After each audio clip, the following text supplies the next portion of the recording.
Patrick Henningsen está aquí con nosotros. Bienvenido de nuevo, Patrick. Encantado de estar contigo, Nima. Patrick, déjame empezar con lo que está ocurriendo en Europa con Davos. Están hablando del conflicto en Ucrania y el secretario general de la OTAN está evaluando a Rusia. Está intentando entender cómo Rusia es capaz de mantener este conflicto. Déjame poner un fragmento de Mark Rutte hablando sobre ello, y luego quiero conocer tu interpretación de la mentalidad europea, básicamente.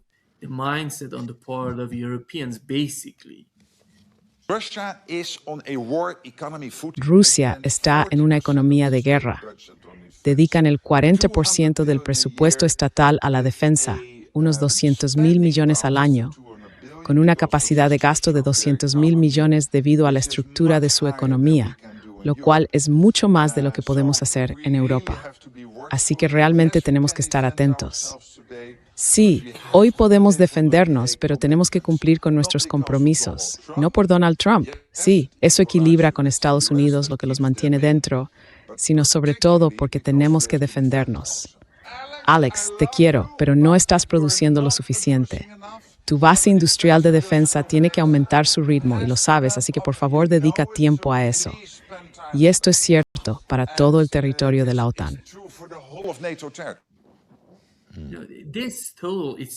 Todo esto es un poco un espectáculo, en mi opinión. En realidad, no saben de qué están hablando y solo intentan dar sentido a su propia ideología. ¿Cuál es tu comprensión de la mentalidad europea actual?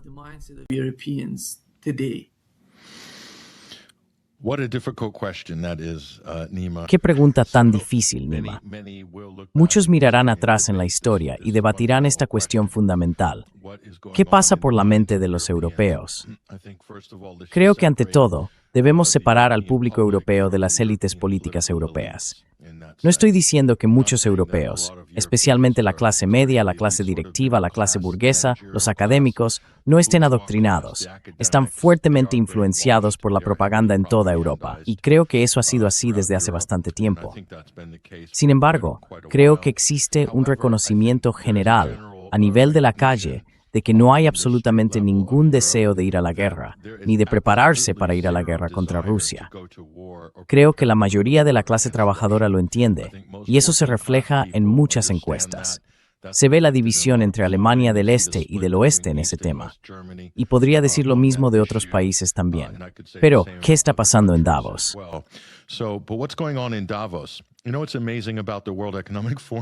¿Sabes qué es lo asombroso del Foro Económico Mundial?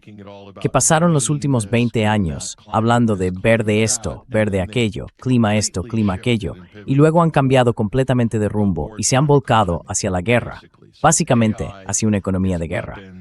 Ahora es todo sobre IA, armas, guerra, Rusia. Realmente demuestra que no hay ningún principio en absoluto a ese nivel. No existe una ideología coherente más allá de la búsqueda de beneficios y de actividades económico-rentistas a costa del público.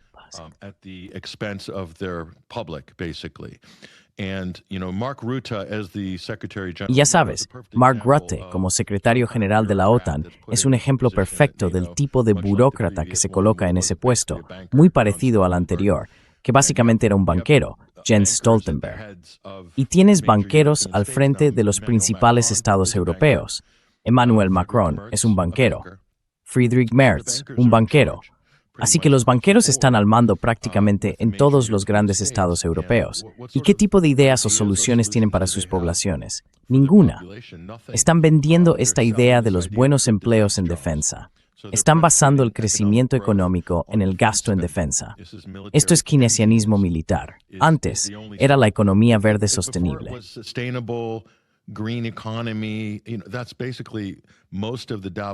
Básicamente, eso es la mayor parte de la economía de Davos.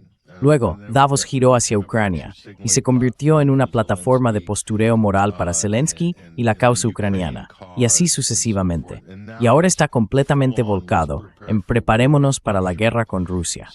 Pero esto ocurre en un momento interesante. Davos siempre ha existido como una especie de isla, una reunión de élites intelectuales donde se congregan y llevan reuniéndose allí desde los años 70. Desde que empezaron a reunirse en el Foro Económico Mundial, las cosas han ido empeorando progresivamente y no han encontrado ninguna solución. No previeron la crisis de las hipotecas subprime, el colapso económico, y se supone que son las mentes más brillantes del mundo.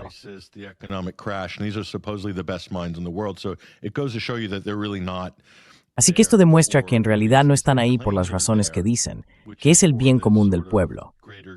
Están ahí para servir a quienes financian el Foro Económico Mundial, las grandes corporaciones transnacionales, el tipo de cártel de inteligencia artificial que se está formando ahora, el cártel de las grandes tecnológicas. Estos están en ascenso. Así que es como un laboratorio de ideas. Davos es como el laboratorio de ideas del Grupo Bilderberg.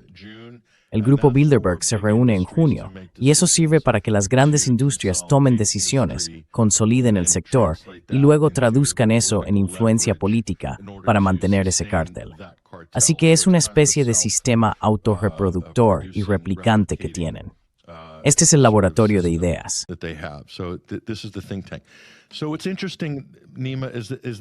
Lo interesante, Nima, es el momento en que ocurre esto, que algunas personas estaban soltando verdades en Davos. Mark Carney, el primer ministro de Canadá, que es un banquero central consumado, sin ninguna experiencia política, prácticamente se hizo con el cargo después de que Justin Trudeau abandonara la escena en Canadá. Y Carney soltó esta bomba al afirmar básicamente que el orden internacional basado en normas es ahora nulo y sin valor, y que las grandes potencias se están aprovechando de ello y solo aplican el derecho internacional cuando les conviene. Ya sabes, eso es lo que nosotros hemos estado diciendo, y tú has estado diciendo, y todos tus invitados han estado diciendo durante años en estos podcasts. Así que lanza esta verdad, y dijo algo realmente importante.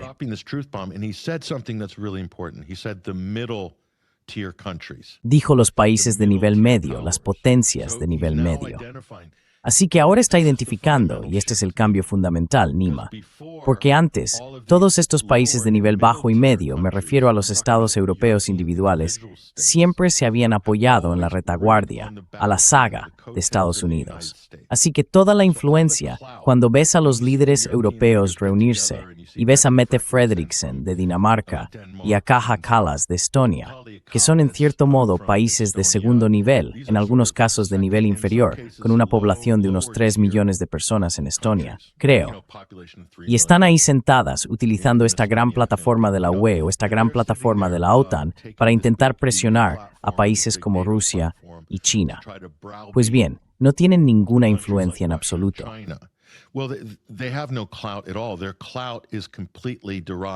Su influencia proviene completamente de la OTAN. Y la OTAN es una institución dirigida por Estados Unidos, una alianza militar impulsada por Estados Unidos. El poder, el trabajo duro, todo lo hace Estados Unidos. La influencia procede de Estados Unidos, así que todos los demás están en un segundo nivel. Reino Unido está cerca de ese segundo nivel, porque es más o menos el segundo socio de Estados Unidos en la OTAN en términos de la estructura de mando tradicional. Pero todos los demás son, en cierto modo, potencias de segundo o tercer nivel.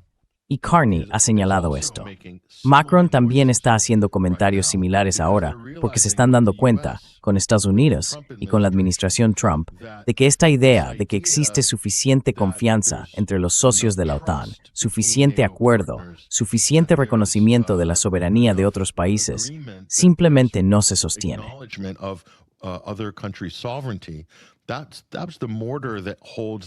Ese es el mortero que mantiene unido ese arreglo. Y diría lo mismo de la Unión Europea. Esas grietas aún no se han manifestado del todo, pero ya lo han hecho en Europa Central, con Hungría, Eslovaquia y la República Checa. Así que la fractura de la UE será más lenta. Pero en la OTAN, ahora mismo se pueden ver las heridas abiertas. Todo eso se está desmoronando, y eso incluye todo lo que conlleva, incluido el gasto del 5% del PIB. Y Donald Trump ya está respondiendo, diciendo que Estados Unidos va a retirar parte de su apoyo a la OTAN. Estamos hablando de maniobras, consejos consultivos, financiación de otras actividades que hacen que la organización de la OTAN funcione.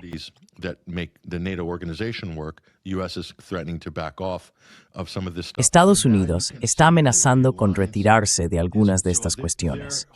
Así que ahora se puede ver que la alianza y su postura belicista contra Rusia se lleva a cabo completamente bajo el ala de Estados Unidos, de modo que los Mark Rutte del mundo puedan lucirse en esas plataformas en Múnich o en el WEF, o viajar a Washington y sacar pecho.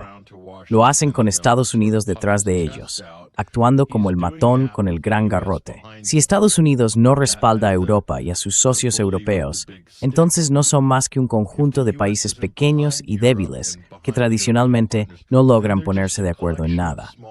Quiero decir, seamos sinceros, basta con mirar la historia europea.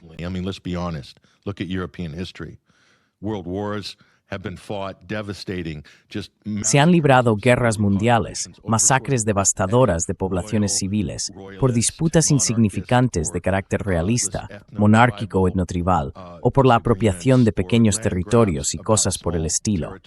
Se han librado guerras mundiales por esto. Y los europeos han demostrado que en realidad no han perdido nada, este tipo de defecto genético de la vieja Europa. Lo han trasladado a la nueva Europa. Pero solo se ha permitido que continúe bajo el amparo del paraguas dominado por Estados Unidos y su disuasión nuclear. ¿Ves? Y ahora se pueden ver las fisuras. Ahora se van a mostrar los verdaderos caracteres.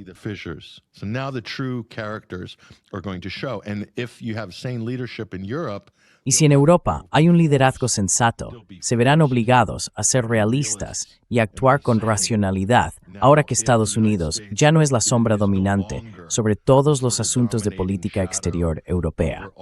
Esto significa que personas como Ursula von der Leyen van a recibir un golpe duro porque tendrán que rendir cuentas por las posturas que adoptaron en el pasado y que llevaron a la Unión a esta situación. Estos líderes que han estado impulsando esta guerra tendrán que cambiar de rumbo rápidamente o culpar a sus predecesores, como Olaf Scholz y otros que son absolutamente responsables de haber llevado a Europa a esta posición en la que se enfrenta a un crecimiento económico nulo. Y lo último que diré, Nima, y esto es importante, haz los cálculos.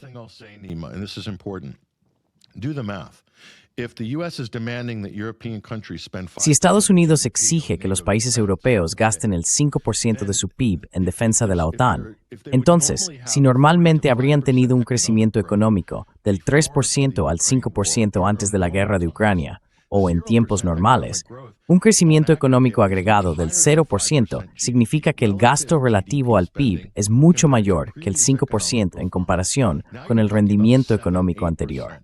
Ahora estamos hablando de un 7% u 8% en términos reales relativos. Es matemáticas básicas. ¿Y qué país puede permitirse eso? Estos países ya están aplicando medidas de austeridad, ya tienen ratios de deuda sobre PIB elevados, como Francia, por ejemplo.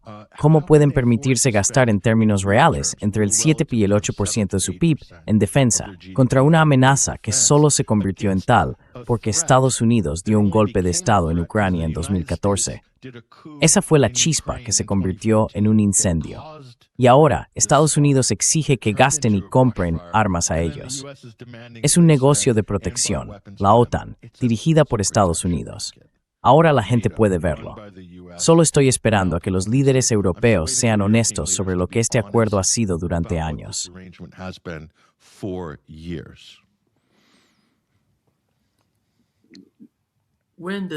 ¿Cuándo vamos a ver ese momento de honestidad, en tu opinión? ¿Es el caso de Groenlandia suficiente para empujar a Europa en esa dirección?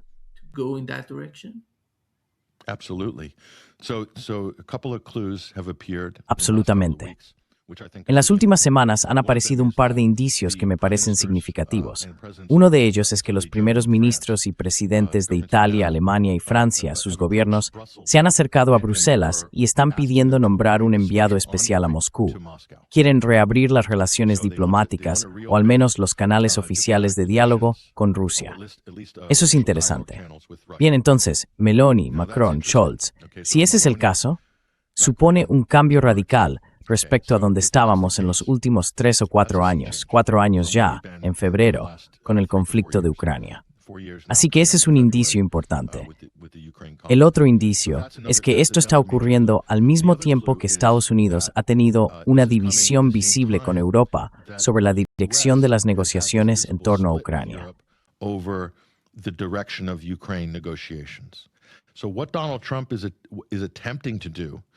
Así que lo que Donald Trump está intentando hacer es crear una posición de ventaja. Está impulsando el tema de Groenlandia de forma muy agresiva y luego planea retroceder hacia una postura más moderada en ese asunto, a cambio de intentar que Europa haga lo que él quiere respecto a Ucrania. Por supuesto, esto podría beneficiar a Rusia. Y ya estamos viendo indicios de este ablandamiento de la retórica belicista. Desde este punto de vista, sea intencionado o no por parte de Trump, es difícil saber si se trata, ya sabes, de un ajedrez en 4 dimensiones, o simplemente del efecto natural de lo que Trump está haciendo al intentar restablecer la hegemonía estadounidense en el hemisferio occidental, o la doctrina Monroe, por así decirlo, en lo que respecta a Groenlandia.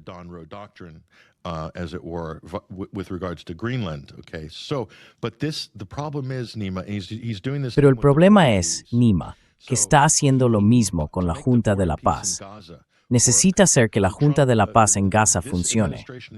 Así que Trump, esta administración en Estados Unidos, no se trata de situaciones individuales.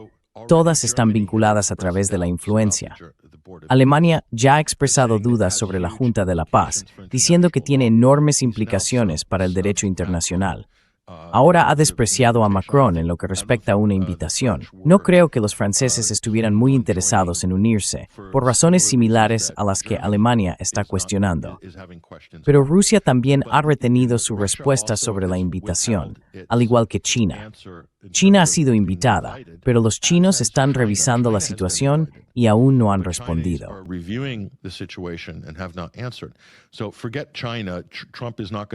Así que olvida a China. Trump no va a poder ejercer ninguna influencia sobre China. Cree que puede lograr algún avance con Rusia en este asunto, utilizando la estrategia de Ucrania, una situación para presionar a Rusia a respaldar lo que en realidad es una especie de entidad no estatal, un consejo corporativo en el que Trump ocuparía el cargo de presidente vitalicio. Eso es lo que han mostrado los informes recientes. Así que todo está relacionado, y es un mal momento, porque si se presiona un poco demasiado, con unos cuantos tweets y algunos comentarios muy insultantes o amenazantes sobre Groenlandia, los europeos podrían retirar su apoyo al proyecto de Gaza, y en ese momento no tendría ninguna legitimidad. Sería solo un Consejo de la Paz sobre el papel, y podría perder. Ahora bien, el Estado profundo también podría perder si Europa empieza a cambiar gradualmente su orientación hacia Rusia y quizá comienza a encontrarse más en un punto intermedio con el tiempo.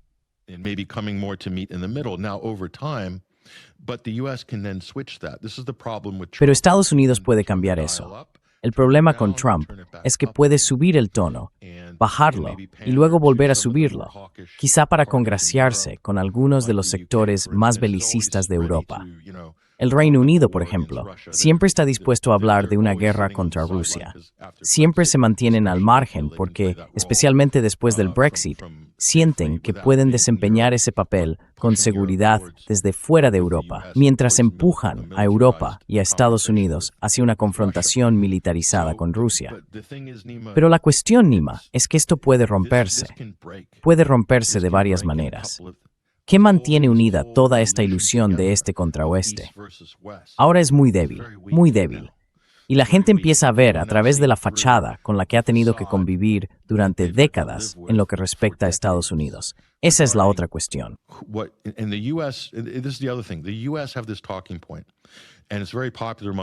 Estados Unidos tiene este argumento y es muy popular entre los conservadores, los J.D. Vance del mundo, y entre personas que francamente eran analfabetas en geopolítica antes de llegar al cargo.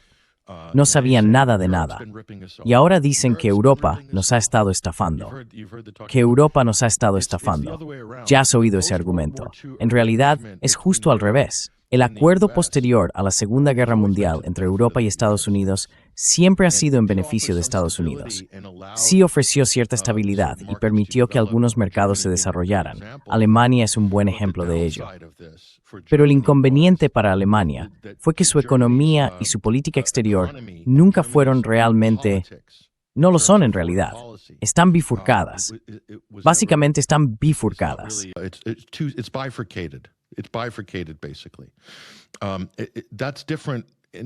Así que eso es diferente. Y los alemanes nunca tuvieron un gran imperio colonial históricamente, no como los británicos y los franceses. Así que si observas las habilidades diplomáticas y de política exterior de los británicos y los franceses, están mucho más avanzadas y desarrolladas que las de Alemania. Alemania sufrió un golpe enorme después de la Segunda Guerra Mundial y básicamente vio cómo se desmantelaban y reconstruían todas sus instituciones estatales. Después de eso, Alemania se centró únicamente en su economía. Pero ahora se puede ver, fue el hecho de que el mercado del euro-dólar, que ahora es mayor que el mercado del petrodólar en términos reales en Oriente Medio, en cuanto a lo que se compra, se vende y se mantiene en reservas en dólares en el mercado europeo.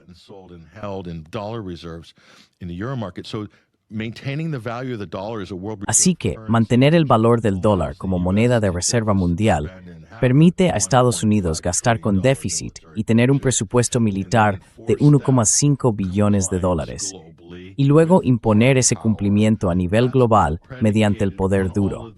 Todo eso se basa en estas zonas del dólar en todo el mundo, siendo Europa probablemente la más grande y significativa. Pues bien, lo que ha ocurrido como resultado es que Groenlandia, Dinamarca, está retirando su fondo de pensiones. Uno de sus principales fondos acaba de sacar 100 millones de dólares, desinvirtiendo, desdolarizándose. Ahora bien, es una cantidad pequeña, pero forma parte de una tendencia. Así que si empiezas a ver que la gente en Europa se dirige hacia las salidas en lo que respecta a las inversiones en dólares, como los fondos de pensiones y las grandes instituciones, y luego comienzan a deshacerse de la deuda estadounidense, entonces tienes una tendencia importante. Porque si Europa empieza a hacer eso, creo que el sur global también se sentirá seguro empezar a hacerlo más.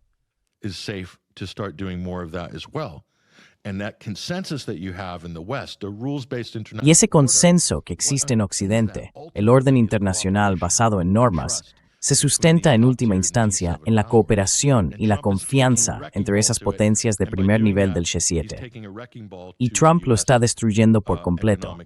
Al hacerlo, está demoliendo el poder económico de Estados Unidos. Si reduces el poder económico, también reduces la riqueza. Del mismo modo, reduces el poder y la influencia política. La influencia política y geopolítica proviene de la influencia económica. Han podido ejercer este tipo de castigo contra países como Irán y apuntar a naciones como Siria y Venezuela. No van a aplicar el mismo tipo de guerra económica contra Europa, aunque ya han lanzado algunas advertencias, aranceles contra países europeos, porque no están de acuerdo con el plan de Trump de adquirir Groenlandia.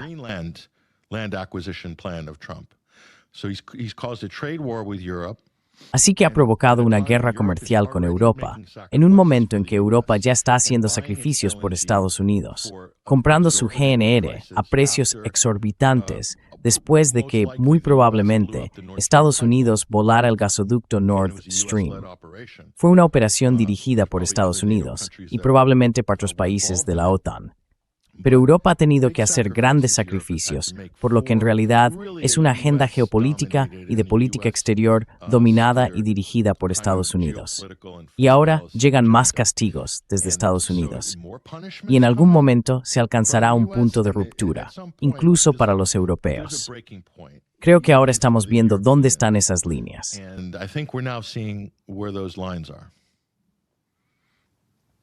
Yeah.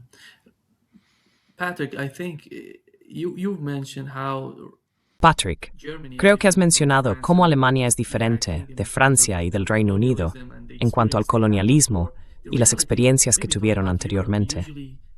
La realidad es que cuando hablamos de Europa, solemos asumir que son lo mismo, pero no lo son. Son pueblos distintos, naciones distintas, con ideas e historias diferentes. Pero esa realidad no se valora realmente cuando la gente habla de Europa, de las diferencias entre estas naciones. ¿Cómo ves la unidad entre los europeos? Por ejemplo, entre Alemania y el Reino Unido, o entre el Reino Unido y Francia. ¿Eso va a ayudar? ¿Existe una verdadera unidad? ¿O vamos a ver grandes diferencias a la hora de enfrentarse a Estados Unidos, de hacer que Estados Unidos entienda lo que Europa está sacrificando y ha estado sacrificando hasta ahora?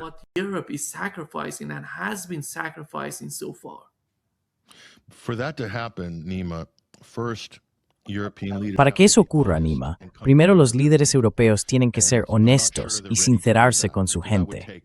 Y no estoy seguro de que estén preparados para hacerlo, porque eso requeriría bastante carácter, valor y peso intelectual.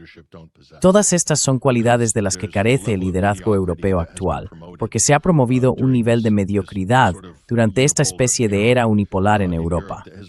Esto ha dado lugar probablemente al liderazgo político más vacío, poco cualificado y ridículamente mediocre de la historia, que vuelve a situarse bajo el paraguas de Estados Unidos. Pero la razón por la que esto es un problema para Europa es que, a medida que la UE avanzó como proyecto político y superó a la Unión Económica, que tenía sentido para todos en términos de Schengen y del mercado común, de ello surgió mucha prosperidad. Sin embargo, el problema llegó con la unión política de la UE. But then the problem is with the EU political union. You're seeing the real extreme end of that with the Ahora estás viendo el extremo de todo eso, con la Comisión Europea sancionando a personas por tener opiniones políticas o por decir cosas que consideran erróneas, la llamada propaganda rusa. Toma como ejemplo a Hak Bode y a otros como Natalie Yam, personas cuyos casos te resultan familiares. Ese es el extremo del proyecto político europeo, que es bastante opresivo, de naturaleza soviética e incluso fascista. Pero el problema es que, a medida que Bruselas se fue armonizando con la OTAN, los Estados miembros fueron perdiendo, lenta y gradualmente, su política exterior independiente. Creo que el gran cambio aquí, y esto es interesante, se produjo cuando Francia volvió a entrar en la OTAN en 2009 bajo Nicolas Sarkozy. Creo que eso se hizo como preparación para el derrocamiento de Libia, operación que Francia lideró.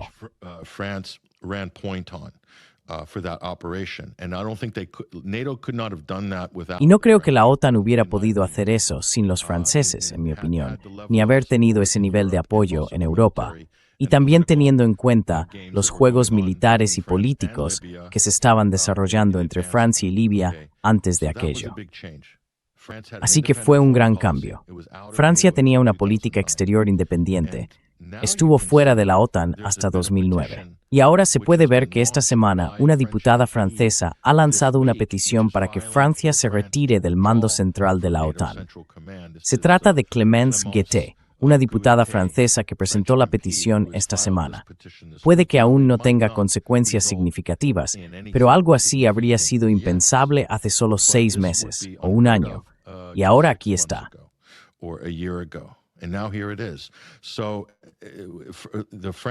Así que el pensamiento republicano francés, o ya sabes, el gaullista, en términos de arte de gobierno y de valores republicanos, los valores republicanos franceses, está volviendo a primer plano como resultado de que Estados Unidos se está mostrando bastante belicoso y cáustico en sus relaciones con sus socios europeos. Todo esto tiene un coste para Estados Unidos. Lo que ocurre es que los conservadores no son personas muy brillantes. Los republicanos están completamente perdidos en lo que respecta a las relaciones internacionales. Están en proceso de desmantelar la ONU, y eso es, en última instancia, lo que es el llamado Consejo de la Paz. Es una forma de eludir el derecho internacional, este asunto del Consejo de la Paz sobre Gaza de Trump, y también, obviamente, de encubrir el hecho de que Estados Unidos es un co-beligerante con Israel en un genocidio en curso.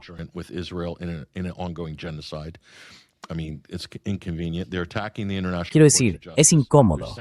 Están atacando al Tribunal Internacional de Justicia, están sancionando a la CPI, están sancionando a miembros de la ONU, como Francesca Albanese, y están hablando de que el derecho internacional se ha acabado, como Stephen Miller. Esto tiene que ver con la voluntad de poder, utilizando toda clase de tópicos y términos de corte fascista sobre un mundo hobbesiano, y con la idea de que Estados Unidos gobernará el planeta. Y así, al hacer esto, están quitándole el suelo de debajo a Estados Unidos, que muy cuidadosamente, a través de instituciones multilaterales, ha logrado dominar, controlar y gestionar el mundo, o el orden mundial, el llamado orden internacional basado en normas, mediante todas estas instituciones.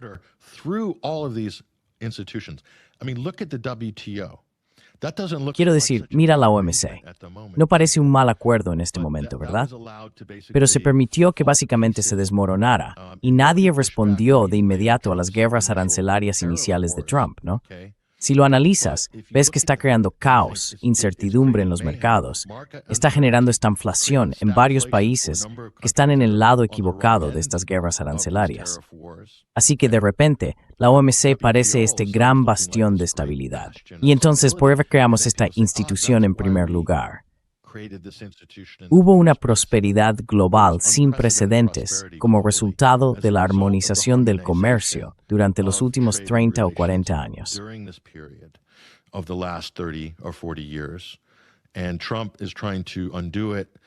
Y Trump está intentando deshacerlo, desmantelarlo en un plazo de 12 meses. Y se pueden ver los resultados. Los mercados reaccionarán. Los mercados reaccionarán. Puedes decir todo lo que quieras en política. Puedes usar todos los tópicos que quieras. Mira el Brexit. El Brexit consistía precisamente en esa especie de revancha para recuperar la gloria del antiguo imperio. Y la economía británica se hundió después del Brexit. Literalmente, la libra parecía como si George Soros la hubiera estado atacando durante años. Quiero decir, eso es lo que les ocurre a los países del tercer mundo. Ver cómo tu moneda cae un 10% de la noche a la mañana y tu sector de pymes, pequeñas y medianas empresas, queda diezmado de un día para otro. Y mientras tanto, lo único que le queda a la gente es ondear la Union Jack británica o la Cruz de San Jorge.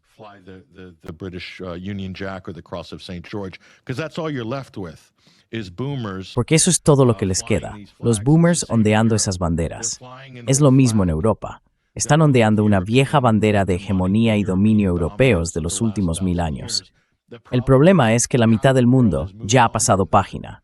Y ahí está la diferencia. Europa está ahora en una posición privilegiada, Nima, para resolver todos sus problemas con Estados Unidos si quiere. Solo tiene que mirar hacia el este, simplemente mirar hacia el este. Rusia.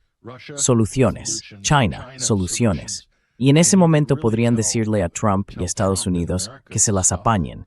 Sería literalmente así.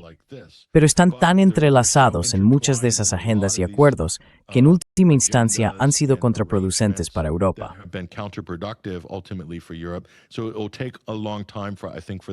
Así que llevará mucho tiempo, creo, que logren deshacer todo esto, si es que existe la voluntad política de hacerlo por completo. Incluye todas las manipulaciones y engaños en política exterior y la relación con Israel. Todo eso está entrelazado. Es una agenda dirigida por Estados Unidos, y los europeos, si son lo bastante inteligentes como para no pelear entre ellos, como suelen hacer, podrían encontrar una salida a esta situación y prosperar, aunque no sean una potencia manufacturera. Pero sinceramente, lo que ha ocurrido en Alemania, creo, es realmente devastador para Europa, y no creo que vayan a recuperarse pronto. En realidad se han disparado en ambos pies. Y creo que los dirigentes que permitieron que esto ocurriera deben rendir cuentas de manera seria.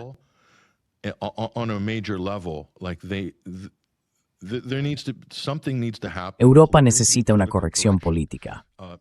Ahora bien, me temo que si eso implica un giro fuerte hacia la derecha, podríamos tener más problemas. Si observas los giros duros hacia la derecha en la historia europea, toda la basura y la toxicidad que los acompañan, racismo, antimigración, etnonacionalismo, si eso es lo que trae este giro a la derecha para Europa, entonces va a ser enormemente problemático. Y por eso ves a personas como Elon Musk y otros multimillonarios financiando y alimentando la división racial en Europa. Eso beneficia a Estados Unidos, porque una Europa dividida e inestable sigue siendo vasallizada por estas cosas. Because of these things. And the U.S. has manipulated Europe during Estados Unidos ha manipulado a Europa antes, durante y después de la Segunda Guerra Mundial, y creo que también durante la Primera Guerra Mundial. En la Primera Guerra Mundial, Estados Unidos le jugó una mala pasada a Europa.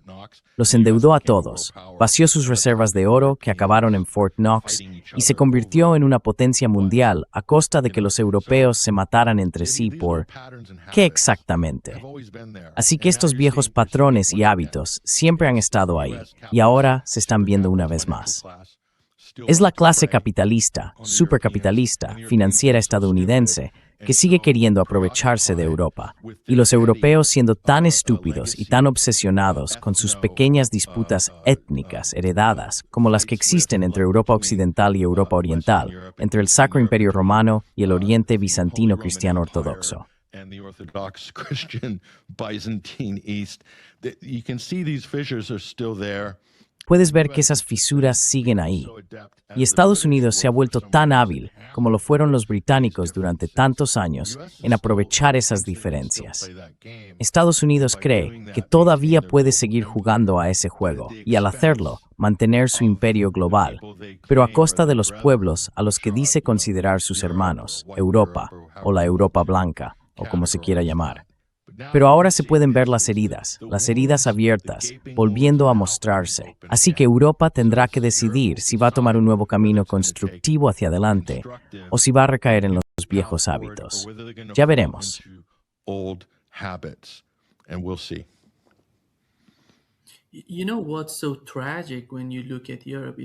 Sabes, lo más trágico cuando miras a Europa es que cada movimiento de la política exterior estadounidense en Asia Occidental ha golpeado a Europa con tanta fuerza, empezando por Irak y Afganistán, luego Libia, después Siria, que ocurrió más recientemente, y el más grande, por supuesto, fue Ucrania. No te puedes imaginar, nadie habría esperado lo devastador que podría ser el conflicto en Ucrania. No sé si la administración Biden estaba coordinando eso con los europeos, pero sabemos que cuando Biden se puso al lado del canciller alemán Olaf Scholz, hablando de sabotear el gasoducto Nord Stream, Scholz, en mi opinión, no tenía ni idea en ese momento.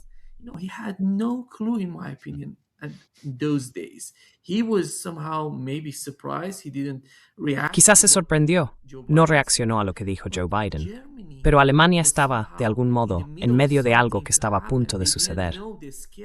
No sabían la magnitud de lo que estaba ocurriendo. Y ya sabes, después de 4 años, se puede ver con qué está lidiando Alemania, las dificultades a las que se enfrentan ahora mismo. Y no sé cuánto tiempo quieren seguir con este tipo de planteamiento. ¿Viste ese mensaje privado de Macron diciendo, estamos todos implicados en el caso de Irán, vayamos a por Irán, pero ignoremos el caso de Groenlandia? Es la misma estrategia fallida por parte de los europeos. No quieren entender, no quieren aprender de lo que ha pasado hasta ahora.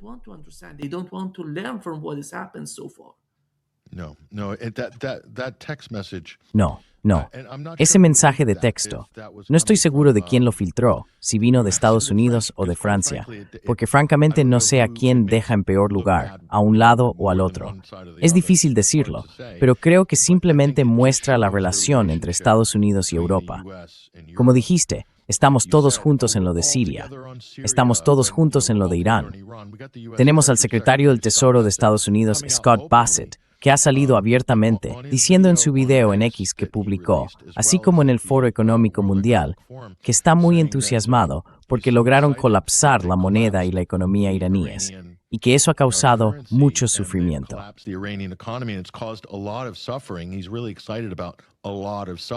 Está realmente entusiasmado con mucho sufrimiento. Así que ha admitido, de una manera bastante imprudente y torpe, que las sanciones no están pensadas para cambiar el comportamiento de los gobiernos, sino para castigar a la gente. Desde el punto de vista de Estados Unidos y Europa, son una forma de castigo colectivo. Y al hacerlo, existe esta idea delirante de que de algún modo cambiará el comportamiento del llamado régimen. Y ahí está el problema. Tienes a estas personas que llegan al gobierno, nombradas desde un entorno de Wall Street. No saben nada de relaciones internacionales, no saben nada de arte de gobierno. They know nothing about statecraft. They just look at, they've come in there, they've been given the keys. Han llegado, les han dado las llaves de este destructor naval sobrealimentado, que es el tesoro de los Estados Unidos, y están decidiendo atacar los objetivos que elijan. Y para ellos, eso es diplomacia. Para ellos eso es diplomacia. Pero lo que están haciendo es deslegitimar de la guerra económica que de hecho han utilizado durante décadas. Así que en cuanto a los europeos, y ya sabes, los Olaf Scholz del mundo, personas de cualquier profesión o pequeño pueblo de Europa, de cualquier rincón olvidado de alguna provincia alemana, de repente se encuentran en el escenario mundial junto al presidente de los Estados Unidos. They're standing next to the US president. They themselves have zero gravitas, zero understanding about. Ellos mismos no tienen ninguna gravedad, ningún entendimiento nada internacional. Y en realidad están a merced de Estados Unidos, que es un actor estatal mucho más astuto y taimado. Todos los países europeos tienen este problema. Europa sigue luchando con sus cuestiones de identidad. No pueden decidir si son una Europa unida, si la UE es un superestado o si la UE va a ser una estructura federal. Con esto me refiero a una que reserve los derechos o la soberanía de los Estados miembros individuales. Es muy difícil lograr eso.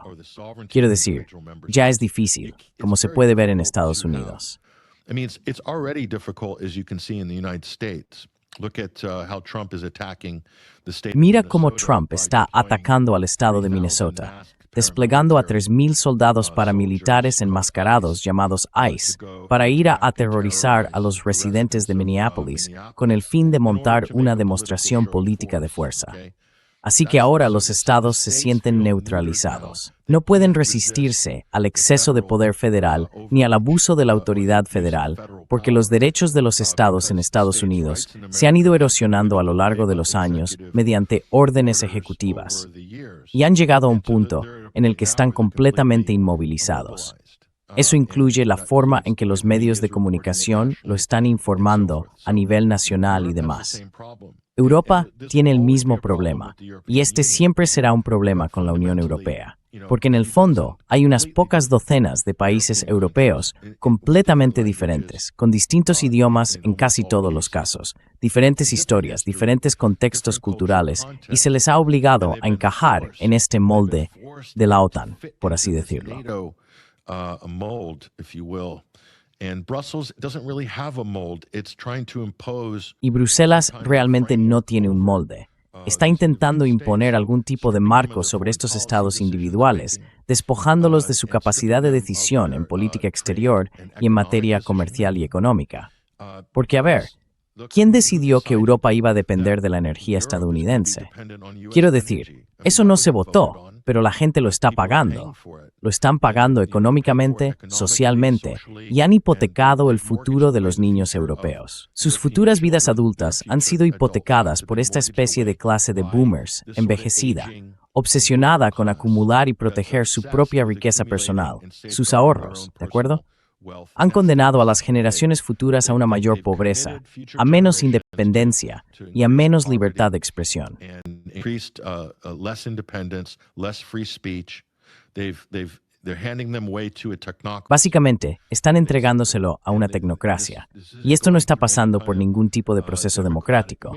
Quizás se trate de una toma de control corporativa desde Estados Unidos en lo que respecta a las grandes tecnológicas y los datos. Quiero decir, ¿quién dirige toda esta nueva tecnocracia? Son empresas estadounidenses, en su mayoría, las que proporcionan la potencia en la nube y la inteligencia artificial. Palantir, Amazon Web Services. Todas estas empresas con sede en Estados Unidos son las que lo gestionan. Europa no será dueña de sus propios datos en 5 años. Y si no posees tus propios datos, no eres soberano, porque la soberanía de los datos equivale a la soberanía energética en los próximos 5 a 10 años. Así que estos líderes europeos están volviendo a tu pregunta original, Nima, y con esto concluyo. Back to your original question, Nima, and I'll round this out. Europe has always struggled. Europa siempre ha tenido dificultades después de la Segunda Guerra Mundial. Tal vez fue por la Guerra Fría, tal vez por la dominación estadounidense, pero han tenido dificultades, tanto los estados individuales como Europa en su conjunto, con su razón de Estado. Pensaron que la habían encontrado con el mercado común y utilizando la OTAN como elemento disuasorio colectivo, una especie de futuro utópico y prodemocrático en el que se expandirían, avanzarían hacia el este, hacia el sur, y exigirían a todos que se ajustaran a sus valores europeos liberales. Y parte de eso es esta idea. Creo en esto, por lo tanto soy un buen ciudadano. Creo que Rusia ha llevado a cabo una invasión a gran escala y sin provocación de Ucrania, y debemos proteger a Zelensky. Al hacerlo, protegemos a Europa.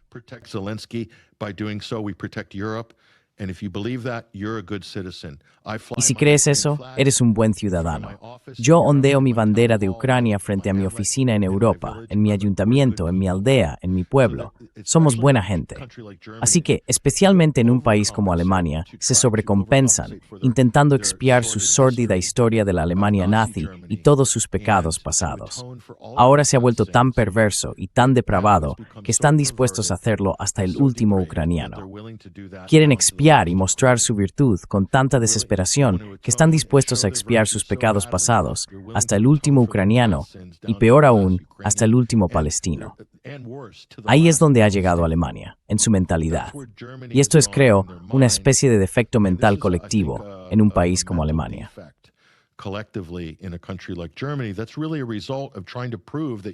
Eso es realmente el resultado de intentar demostrar que sois buena gente.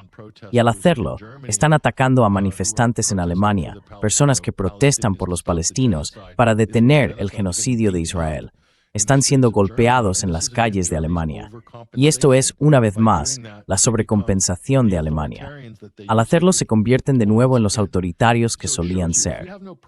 Así que esto demuestra que si no tienes principios en política exterior y permites que la propaganda dirija tu consenso nacional, propaganda dirigida por Estados Unidos, la CIA, la OTAN e Israel, te van a empujar a la peor posición posible, en la que te conviertes en aquello de lo que históricamente huías.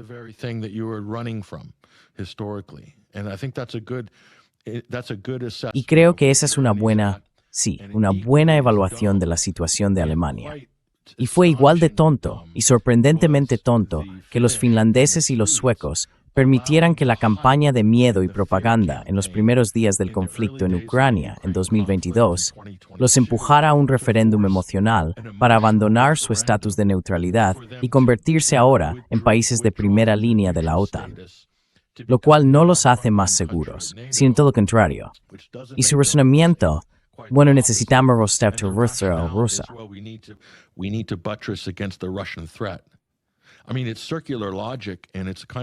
Quiero decir, es una lógica circular y es una especie de virus mental, por así decirlo, realmente impulsado por la propaganda. Estamos hablando de propaganda internacional, medios de comunicación, narrativas políticas y una diplomacia muy autoritaria por parte de los estadounidenses, los británicos y Bruselas. Y están realmente mejor así. Quiero decir, Finlandia, honestamente, estáis mejor como país neutral reconocido con estatus neutral y buenas relaciones con Rusia, relaciones relativamente buenas. Y ahora míralo, tenéis al actual líder de Finlandia diciendo, vamos a adquirir más F-35, vamos a tener la mayor fuerza aérea de Europa, y Rusia no se va a meter con nosotros.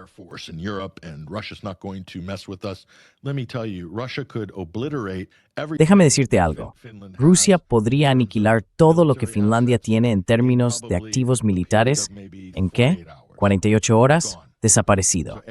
Todo lo que han construido podría ser destruido si se utiliza como un garrote contra Rusia. Esa es simplemente la realidad. Los rusos lo saben, y creo que en el fondo muchos finlandeses también lo saben. Pero a nivel de liderazgo, todo gira en torno a impulsar el keynesianismo militar y las políticas que lo respaldan, porque no les queda nada en cuanto a ideas para el futuro de Europa. Quiero decir, este es un punto históricamente bajo para Europa y podría acabar en la disolución de la OTAN y probablemente en la fractura permanente de la Unión Europea tal y como la conocemos.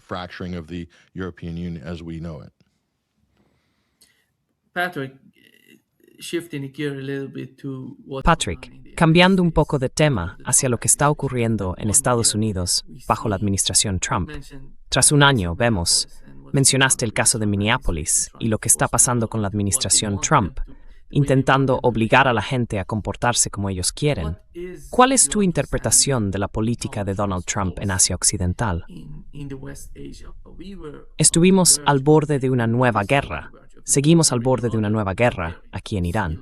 Se están preparando. Se ven muchas armas moviéndose por el país, el ejército preparándose para todo. Y ya sabes, con quien quiera que hables, funcionarios iraníes, la mayoría dice que están preparados, que se están preparando aún más para luchar contra Estados Unidos. Pero, después de todo, ¿qué quiere la administración Trump o el propio Donald Trump de una nueva guerra con Irán?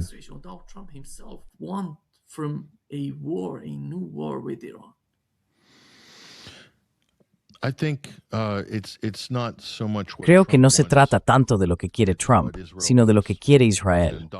Donald Trump, bueno, Estados Unidos en su conjunto, no tiene, en lo que respecta a Oriente Medio, una política exterior independiente. La Casa Blanca está bajo el control de un gobierno extranjero. No debería haber debate sobre eso.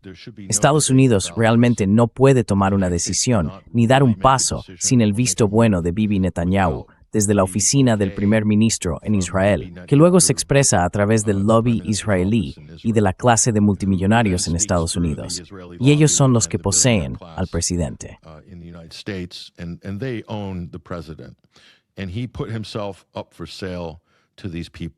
Y se puso en venta ante esa gente, y en ese momento básicamente ya no tiene ninguna independencia. Así que lo han capturado a él y también a su familia. Donald Trump puede hacer muy poco de manera independiente.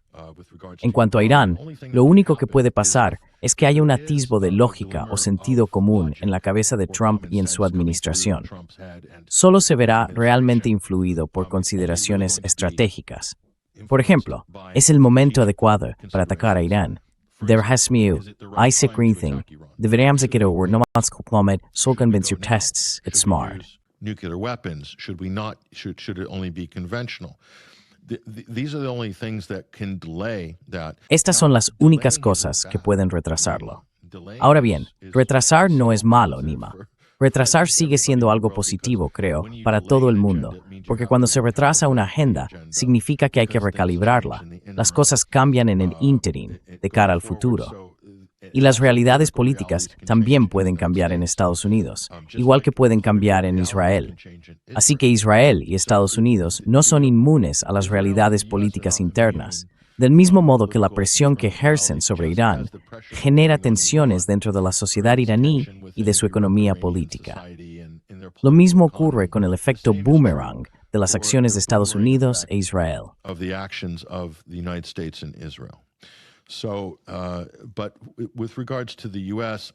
Pero con respecto a Estados Unidos, creo que eso ya está decidido. Tienen múltiples escenarios que ya han acordado para librar una guerra contra Irán. Pero muchos de estos son problemáticos porque históricamente Estados Unidos, incluido bajo Trump, ha sido muy cuidadoso de no atacar a Israel ni golpear con demasiada fuerza a nadie que pueda responder. Ahora bien, hay muy pocos países que entran en esa categoría. Diría que Rusia es uno evidente. Hay que tener mucho cuidado.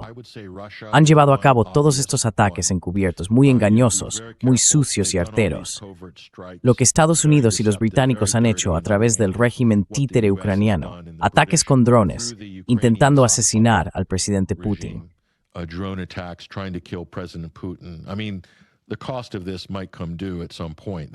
Quiero decir, el coste de esto podría llegar en algún momento.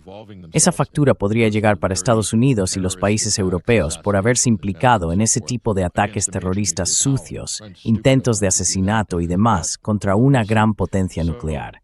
Es una estupidez por su parte hacerlo. Pero ya sabes, veremos. En cuanto a Irán, Estados Unidos tiene que sopesarlo, porque Irán, al igual que Rusia o Corea del Norte, es uno de los pocos países que tiene la capacidad de contraatacar. Y a Estados Unidos no le gusta bombardear ni golpear con demasiada fuerza a nadie que pueda devolver el golpe, porque no puede. Estados Unidos, con todo su poder, tiene una población tan blanda, tan porosa y tan insegura en cuanto a su patriotismo, que si un par de soldados estadounidenses acaban muertos en televisión, el país literalmente entra en crisis. but the country has no problem if they vaporize. Pero el país no tiene ningún problema si vaporiza a 100,000 personas en algún país extranjero. Eso no afecta emocionalmente a los estadounidenses. Son inmunes. Pero si pierden, aunque sea a unos pocos soldados, se convierte en una crisis política. Ver caer un helicóptero Black Hawk en Somalia fue un acontecimiento enormemente traumático. En Estados Unidos, Black Hawk Down, ese escenario, literalmente les provoca pesadillas a los estadounidenses porque perfora esa ilusión de invencibilidad con la que se crían en la escuela y a través de la propaganda desde el nacimiento para creer que América es una potencia invencible. Y lo es, pero no se puede. Comparada con otros países, relativamente puede parecer invencible, pero solo se puede mantener esa idea en la cabeza al mismo tiempo que la idea de que Estados Unidos es una fuerza del bien en el mundo. ¿Ves?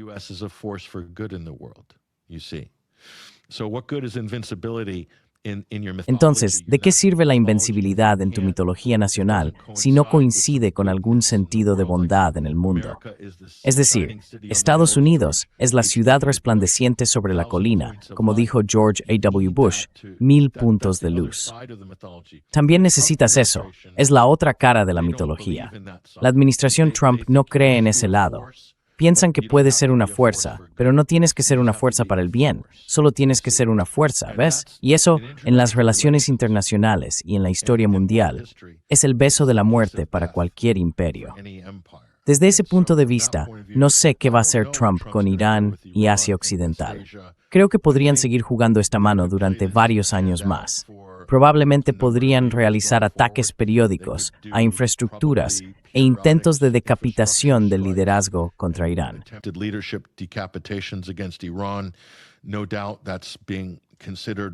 No hay duda de que eso se está considerando ahora mismo. Esto podría suceder en días o semanas, como sabes, pero sería una serie de ataques a lo largo de años, un año, quizá 2, quizá 3. Como vimos con Siria, Nima, no van a rendirse después de 15 años, porque Israel dictó la política estadounidense sobre Siria, ¿ves? Y por cierto, no habrían podido hacer colapsar Siria sin los repetidos ataques aéreos israelíes durante más de una docena de años. Miles de salidas aéreas. Israel, así que para quienes no estén familiarizados con el conflicto sirio, Al-Qaeda e ISIS no tenían fuerza aérea.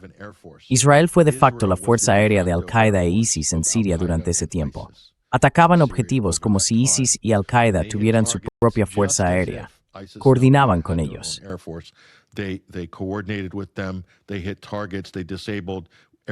Atacaron objetivos, inutilizaron aeropuertos, y eso realmente ayudó también a hacer cumplir las sanciones, obviamente al no permitir el paso de mercancías y controlar las fronteras. El ISIS controlaba la frontera iraquí-siria, volando los aeropuertos de Alepo y Damasco sin permitir que volvieran a funcionar y bloqueando las rutas comerciales, para luego aplicar sanciones entre Estados Unidos y la Unión Europea. Así que todo esto fue un esfuerzo coordinado. Están intentando hacer lo mismo con Irán. Es este esfuerzo coordinado de máxima presión que incluye no solo sanciones, sino también aplicación física. El problema con Irán es que no tienen el mismo nivel de control sobre sus fronteras, y obviamente, Irán también tendrá dificultades para asegurar sus fronteras.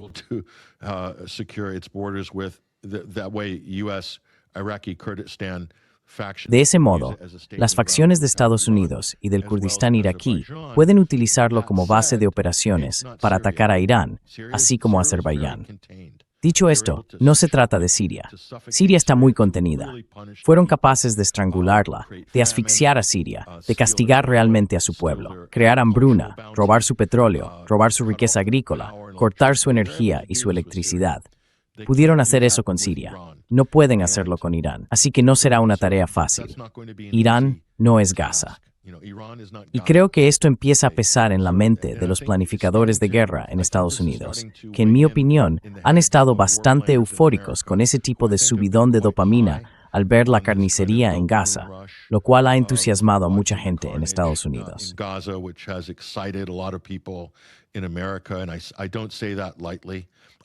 Y no lo digo a la ligera. Lo digo con gran horror y gran reserva. El número de republicanos y sionistas cristianos que se han mostrado visiblemente emocionados y eufóricos por la matanza en Gaza es inquietante a nivel humano. También están muy entusiasmados con las masacres en Siria. Les encanta la violencia sectaria porque, creo, han desarrollado un odio inherente hacia los árabes. Gran parte de esto proviene de la propaganda impulsada por Israel y de la propaganda posterior al 11S. Existe un odio profundo y visceral hacia los árabes dentro del aparato político y mediático de Estados Unidos, y también están intentando cultivar ese mismo odio hacia los iraníes.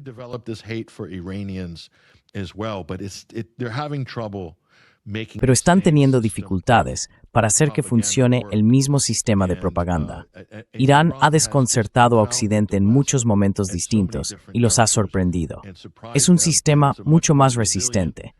Ahora se reconoce, incluso por parte de los halcones occidentales, que el gobierno iraní, el gobierno revolucionario, la sociedad de la República Islámica, es mucho más resistente de lo que se le atribuía.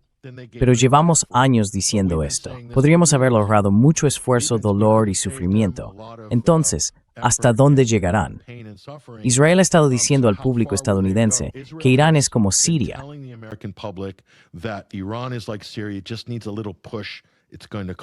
Solo necesita un pequeño empujón. Va a colapsar. Solo un pequeño empujón. Y han llevado a cabo operaciones increíbles para desestabilizar Irán, pero no han tenido éxito. Lo que han conseguido, en cambio, es reforzar cada vez más la solidaridad dentro de la sociedad iraní. Y ese es el efecto contrario. Así que esta idea de lograr un cambio de régimen van en la dirección equivocada, porque los estadounidenses, lo último que diré, Nima, los estadounidenses tienden a apoyarse en modelos preestablecidos. Tienen estos modelos históricos. Arruinamos a la Unión Soviética en una carrera armamentística y ganamos la Guerra Fría. Les encanta esa historia. Y geopolíticamente, quieren trasladar eso a las sanciones contra Rusia después de que estallara la guerra de Ucrania. Estaban haciendo alarde en el Congreso, senadores, todos en las noticias.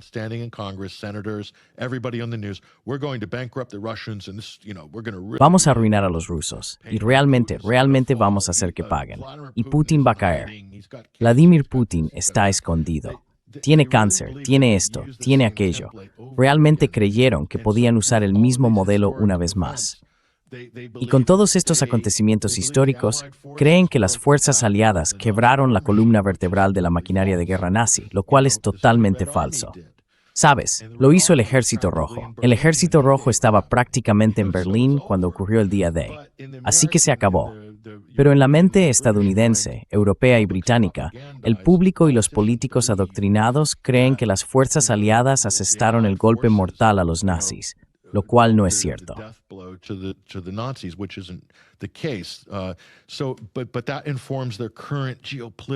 Pero eso influye en su pensamiento geopolítico actual.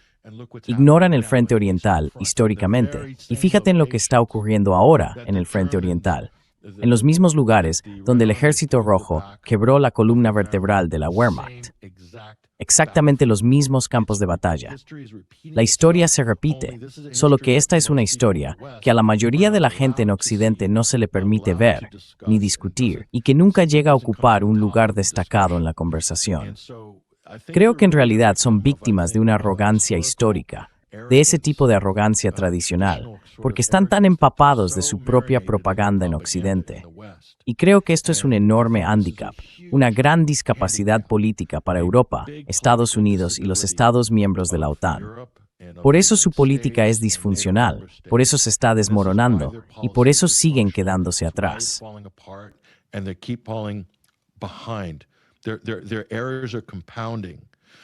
Sus errores se están acumulando y se ven obligados a redoblar sus esfuerzos, adoptando posturas y medidas más extremas para apuntalar lo que, en realidad, es una visión fundamentalmente errónea de su lugar en la historia, de su papel en el momento presente y de lo que realmente está ocurriendo.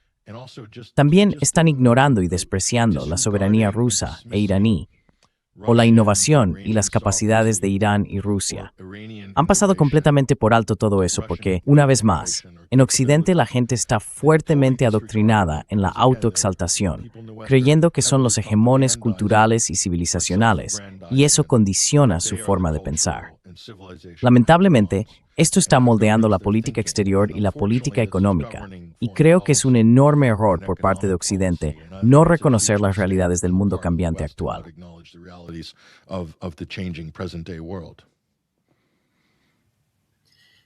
Patrick, before wrapping up this session, I would be curious to know your Patrick, opinion on antes de terminar esta sesión, me gustaría conocer tu opinión sobre la misión que ha emprendido la administración Biden al empujar a Rusia hacia China. Parece que esa misión continúa, con el mismo tipo de presión que ejerció la administración Trump hacia Irán. Da la impresión de que no tienen ni idea de lo que están haciendo, porque cuando Trump era candidato, e incluso cuando ya era presidente, uno de sus principales argumentos en cada entrevista era sobre Rusia y China. ¿Por qué tienen que ser nuestros enemigos? Sin embargo, acabó haciendo lo mismo. Está empujando a Irán, convenciéndolo de que solo hay un camino hacia la prosperidad, hacia un futuro mejor y más desarrollado, y ese camino conduce al este, no al oeste. No hay posibilidad de encontrar una solución con Estados Unidos. possibility of finding a solution with the United States. No, there's not. You know, Nima, you've seen the No, US no lo hay. commentators of the last couple of Sabes, weeks. Nima, has visto a los comentaristas estadounidenses en las últimas semanas en cadenas como Fox y CNN.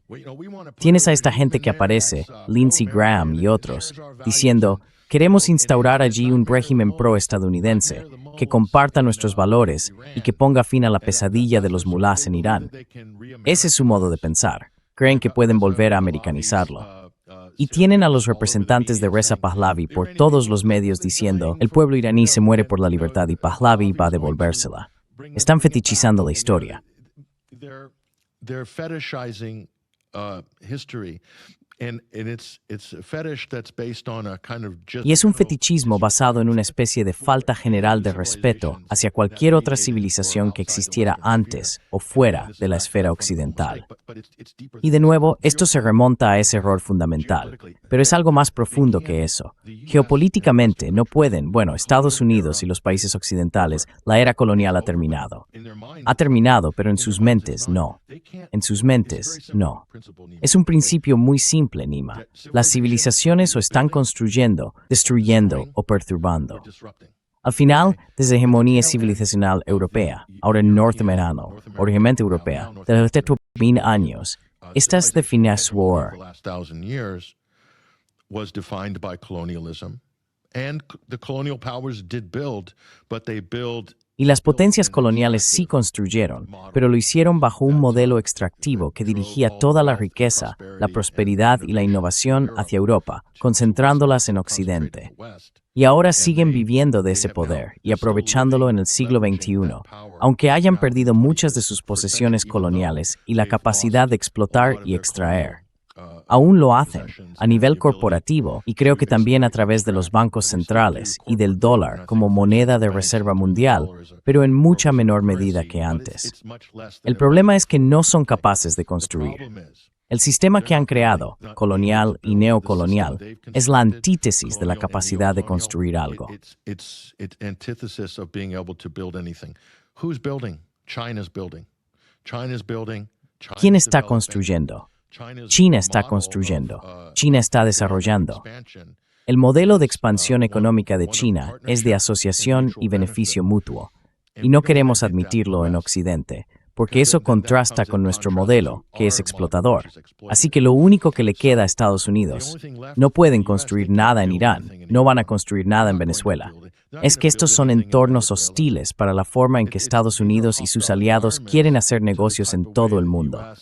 Así que ahora solo les queda una opción. La falta de imaginación en Occidente y entre los planificadores occidentales significa que solo pueden interrumpir, solo pueden destruir y pueden sabotear.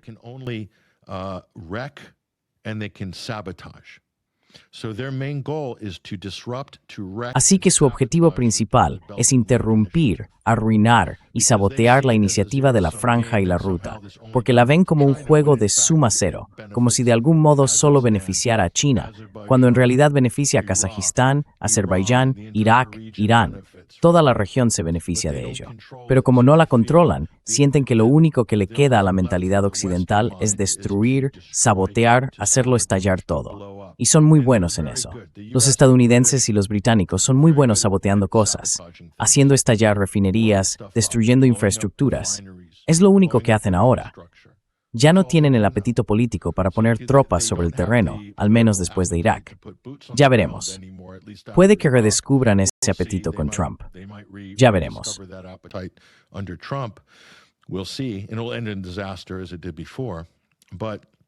Y terminará en desastre, como ocurrió antes. Así que lo único que queda es destruir, perturbar, y si no robar directamente, entonces amenazar, intimidar, robar, perturbar, sabotear. Así que, si esa es la vanguardia de Occidente, si eso se supone que es la vanguardia de la civilización global, entonces diría con toda claridad que la civilización occidental está en decadencia.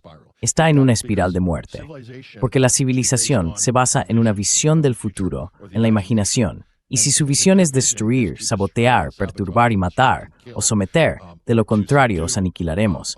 Si esa es ahora la vanguardia, y lo es, de la civilización occidental, del orden mundial occidental liderado por Estados Unidos, entonces diría que están en un rápido declive. Políticamente ya lo están, y económicamente pronto les seguirá.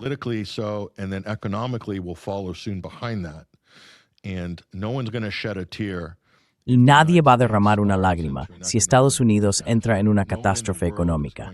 Nadie en el mundo va a llorar por Estados Unidos. Y esa es la triste verdad. Ahora bien, si surgiera en América un liderazgo inteligente, reflexivo y con los intereses de la humanidad en el corazón, en lugar de los intereses corporativos o de Wall Street, entonces podríamos ver un cambio, una transición que podría ser beneficiosa para todos. Pero eso requeriría pensadores revolucionarios y poderosos, auténtico arte de gobernar y una visión del mundo más centrada en lo humano que la del actual Estados Unidos, que ahora pretende imponer una especie de orden mundial corporativo. Y eso es claramente lo que Donald Trump es lo último que diré, Nima, que los partidarios de Trump y todo el movimiento MAGA, una de las principales cosas que usaron para atraer votantes fue decir que Donald Trump estaba luchando contra los globalistas.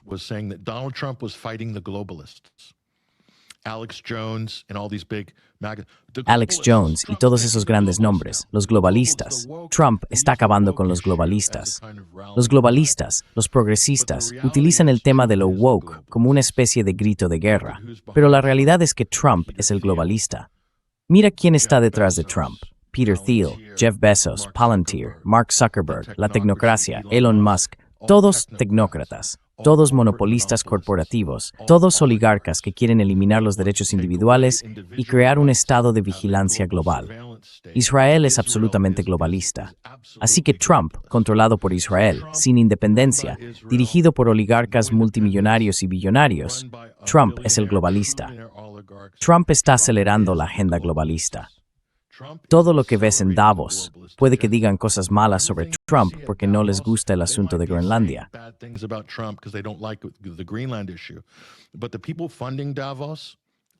Pero la gente que financia Davos, los BlackRock del mundo, está toda detrás de este Trump.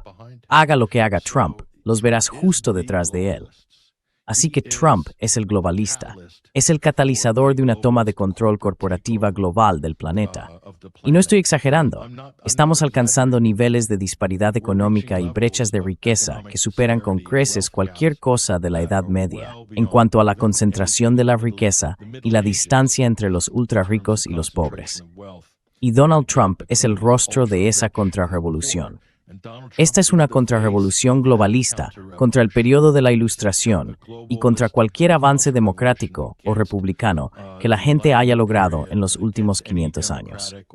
Eso es lo que estás presenciando ahora.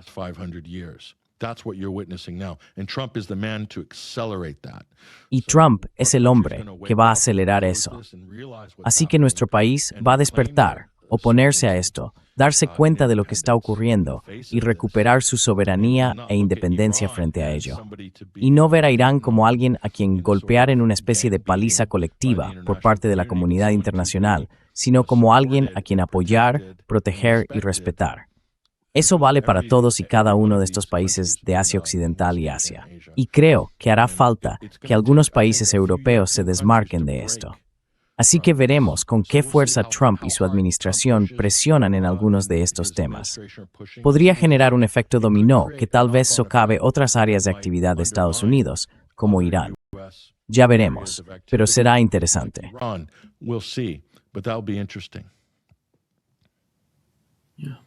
Definitely. Sí, sin duda. Muchas gracias, Patrick, por acompañarnos hoy. Un gran placer, como siempre.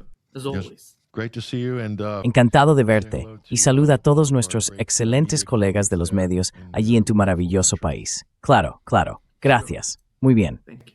all right.